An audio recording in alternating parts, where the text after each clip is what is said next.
The Glyndŵr Rising, Welsh Revolt or Last War of Independence, was an uprising of the Welsh between 1400 and 1415, led by Owain Glyndŵr, against England. It was the last major manifestation of a Welsh independence movement before the incorporation of Wales into England by the Laws in Wales Acts 1535 to 1542. Background: the fall of Richard II in the last decade of the 14th century. Richard II of England had launched a bold plan to consolidate his hold on his kingdom and break the power of the magnates who constantly threatened his authority. As a part of this plan, Richard began to shift his power base from the southeastern London towards the county of Cheshire and systematically built up his power in nearby Wales. Wales was ruled through a patchwork of semi-autonomous feudal states, bishoprics, shires, and territory under direct royal rule. Richard eliminated his rivals and took their land or gave it to his favourites.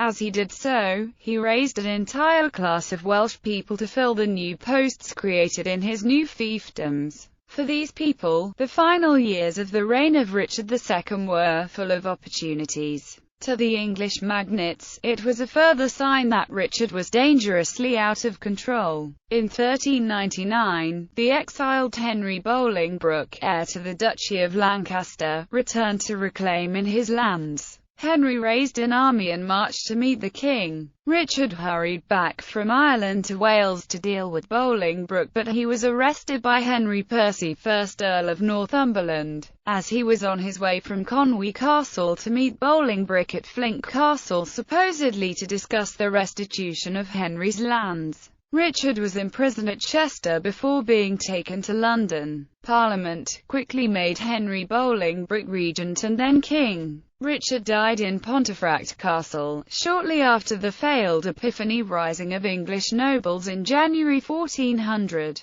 but his death was not generally known for some time. In Wales, people like Owain Glyndŵr were asked for the first time in their life to decide their loyalties. The Welsh had generally supported King Richard, who had succeeded his father, Edward, the Black Prince, as Prince of Wales. With Richard removed, the opportunities for advancement for Welsh people became more limited. Many Welsh people seem to have been uncertain where this left them and their future. For some time, supporters of the deposed king remained at large. On the 10th of January 1400, serious civil disorder broke out in the English border city of Chester in support of the Epiphany Rising. An atmosphere of disorder was building along the Anglo-Welsh border. The dispute between Owain Glyndŵr and de Grey the revolt reportedly began as an argument with Owain Glyndŵr's English neighbour. Successive holders of the title Baron Grey de Ruthyn of Dyffryn Clwyd were English landowners in Wales.